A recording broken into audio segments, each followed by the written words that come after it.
So right now, let's take a break from the action. Mike and I, we're ready to go. We're pumped up. We're going to bring you the second half of what actually happens on the field here in just a little bit. But right now, we're going to just wind it back for what usually happens before you go to a football game. What's another big part of the experience when you go to see a game at the NFL, your favorite college? And that is all about the tailgating. And everybody knows the tailgating is amazing. People come in with the craziest things. And so what I wanted to do is I was looking on the internet and I found something on Facebook that's how to make your own soft pretzels that they say taste like Annie Ann's. And this is gonna be a two-part thing. So I'm gonna try and make some pretzels that taste like Annie Ann's, but I'm also going to make a cheese dip that goes with it. So this is something that you can maybe whip together and you can do really quick and bring in those tailgates. This is my first time, I'm making a first attempt. Haven't tried it, this isn't practice. This is all just straight from the internet. So let's take a look at what we need first to make the pretzel.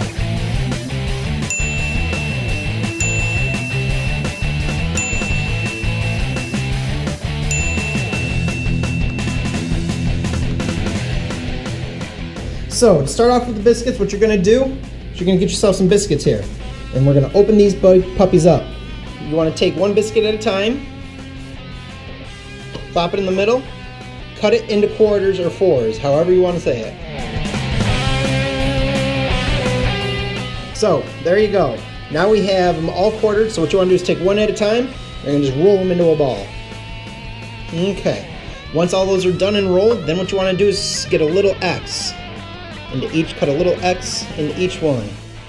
Originally looking at this recipe when I found it online, they said you should leave all of your pretzel rolls in the baking soda water for about a minute. But many people left suggestions saying maybe you should only do it about 20 to 30 seconds because then they get too soggy otherwise if you don't do it and they don't cook correctly. So that's what we did here, is we only put them in for about 30 seconds and took them right back out. After the pretzel bites were done being cooked in the baking soda with water, and after that we scrambled an egg and just put the egg on top of it. That way it'll give it a nice brown crust and it'll make it look more like a pretzel. So once you get your egg wash over all the bites, then the next thing you want to do is get your salt. After that, once we got the salt on top, then you take them, slap them in the oven at about 350, 375, right around there. Let them cook for about 10 to 15 minutes. You'll start to see them brown, and once you see that they're browning on the top and it looks good to you, pull them on out, let them cool, and get ready for some deliciousness. Okay, so now we're on to the beer cheese dip, and I'm really excited because, you know, like I was saying before, the pretzels actually came out pretty decent. I mean, not bad for my first time making this, because if anybody knows me, I can't even make cookies with the recipes. So far so good. Anyways, so let's get to the beer cheese dip. So the first thing we need is butter. So let's get a little bit of butter here. I would say a little less than half a stick. There were no real measurements on the video that I found online for this. So let's go for about a half a stick, quarter of a stick, you know, normal butter, delicious butter, sitting there melting away. Now the next thing is, once the butter is melted down a little bit, the next thing you want to get in there is some flour. So we're gonna get the flour right here, and I would say it's about a quarter cup. With the milk, what I'm gonna do is I'm gonna add about 1 cup of milk into the whole mix. So just like that. Now, like I had said before, I kind of had 2 cheeses. That's what everybody was kind of mixing it with, all different. I wanted to go with a little bit more of a bacon flavor, just, you know, to try, because again, I'm shooting from the hip on this. So I got a little bit of a smoky bacon cheddar cheese, and I got just regular sharp cheddar cheese. So we're gonna kind of mix just a handful, pretty much of each one, you know, just take a little bit, put it in there, melt. And it really goes on how you feel that you like your cheeses. It starts to develop and, you know, all come together.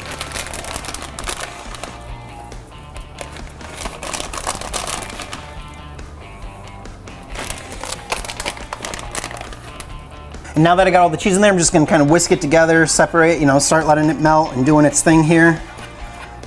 Well, it is melting. It's kind of doing what it should be. Hopefully that's gonna be enough. So right now we got all this together, and the last thing we're gonna add is just a little bit of beer. I think that's gonna thin this up because it's a little thick right now. So we're just gonna take a little bit of beer here. There we go. That'll hopefully just thin it up just a little bit because it's a little thick. So I think we look good here. I'm gonna turn the gas off. And you know what? Let's go try this thing out and see how it tastes. Okay, here you go. We got our pretzel bites and our beer cheddar bacon cheese dip is what I guess I will call this one. So, there's no other way to find out how it went than to take a dab, huh? Let's see. It's decent thick cheese.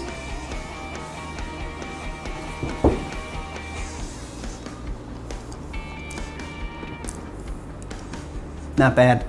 Holy cow, I pulled it off. I can't believe I pulled, wait. Huh. It works. It does work. I mean, granted, I would like probably a little more salt on the pretzels. The cheese dip, though, couldn't ask for anything more. And it wasn't that bad to make. I mean, granted, there are easier ways to sit there and do this, but this is one that we're trying to stick to what we find on the internet. And with the football theme going on, this is something you could easily bring to a tailgate party, have a good time with friends and family, share it with anybody that is there tailgating, and be like, hey, we got some fantastic food, and you got it right here from the Chuck and Mike Show.